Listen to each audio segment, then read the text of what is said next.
भगवान सुखदेव जी ने राजा परीक्षित को कहा, राजन अब तुम चिंतित न रहो, निश्चिंत हो जाओ, आनंदित हो जाओ। कैसे? यदम आनंदम भवेतः सच्चिदानंदम मही रूप।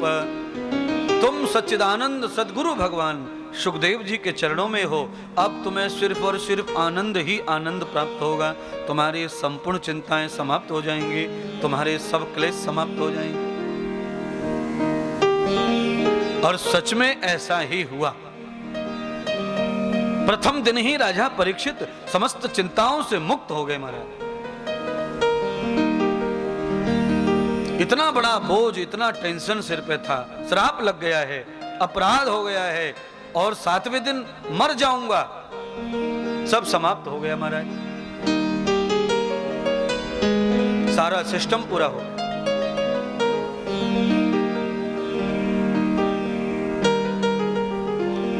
राजा ने दीक्षा लेकर प्रणाम किया, गुरुदेव बना लिया, शिष्य बन गए और संसार में दुख सुख, ज्ञान अज्ञान, पाप और पुण्य, कर्म कर्म, शुभ कर्म, सत्कर्म, पाप कर्म, इन सब की व्याख्या सुनने की प्रार्थना करने लगे। हे गुरुदेव, संसार बनाने वाले परमात्मा ने यह संसार रचा है, तो ये संसार में इतने सारे वायरस क्यों डाले हैं? लोगों को सुख प्रिय है तो सुख ही बनाते, दुख बनाया क्यों? हाँ, जो संसारियों को प्रिय है वही बनाओ। अच्छा बोलिए, क्या संसारियों को मर्डर प्रिय नहीं है? मर्डर, किसी को मारना प्रिय है कि नहीं बताओ? अगर किसी को मारना प्रिय नहीं होता तो कसाई इतने सारे जीवों की हत्या कभी करने वाला, उसको मारने में आनंद आता है। किसी को बचाने में आनंद आता है तो किसी को मारने में भी आनंद आ रहा है, सुख मिल रहा है, समृद्धि मिल रही है। उसको ये भ्रम हो गया है कि मैं ऐसे बकरे काटता चला जाऊंगा, मछली मारता चला जाऊंगा तो मैं बड़ा आदमी होता चला जाऊंगा, धनवान हो जाऊंगा, मेरे पास गाड़ी होगी, बंगला। वो ऐसा सोच रहा है। और एक आदमी ऐसा सोच रहा है कि मैं जो भी कमाऊं वो सब मैं दीन दुखियों में बांटता रहूं, सेवा करता रहूं, दान करता रहूं, दान, इससे मैं बड़ा हो जाऊंगा। एक ऐसा सोच रहा है महाराज। एक बचाने से सुखी होना चाहता है और एक दुखी करके सुखी होना चाहता है। दो प्रकार के लोग हैं, ये सब तुम जानते हो महाराज।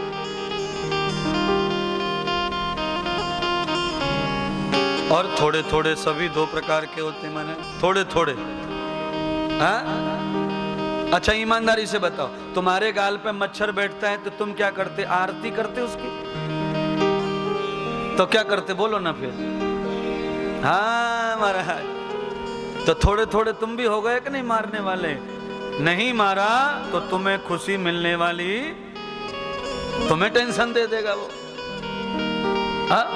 पर मच्छर को मारने का अपराध नहीं लगता है। क्यों? भगवान स्वयं कहते हैं, आत्मग्लानि त्वया वेदम आत्मोरक्षम भवेत स। आत्मा यानी कि अपनी सुरक्षा के लिए हम जिस दुश्मन को मारते हैं उसे मारकर मेडल मिलता है, शहीद का दर्जा प्राप्त, वीरता का दर्जा प्राप्त, चक्र मिलते हैं, पदम मिलते हैं, मेडल मिलते हैं। दुश्मन को, दुश्मन माने जो हमें मारने के लिए निकला है, अगर हम उसे मार डालें तो हम विजयी कहकर मेडल प्राप्त कर लेते हैं। पर भाई साहब, घर चलाने के लिए, स्वार्थ पूरा करने के लिए, निरपराध पर, हत्यारे पर, तो फिर ये सुख नहीं है। मछली ने क्या बिगाड़ा है किसी का? बकरे ने क्या बिगाड़ा है किसी का? गाय ने क्या बिगाड़ा है किसी का? भैंस भैंसा ने क्या बिगाड़ा है किसी का? निरपराध को ले जा रहे हैं और काट रहे हैं, बेच रहे हैं, मार रहे हैं, व्यापार कर रहे हैं।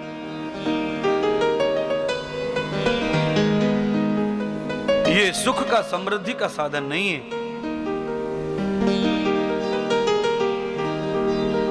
बीमारियों का घर बने बैठे हैं ऐसे लोग।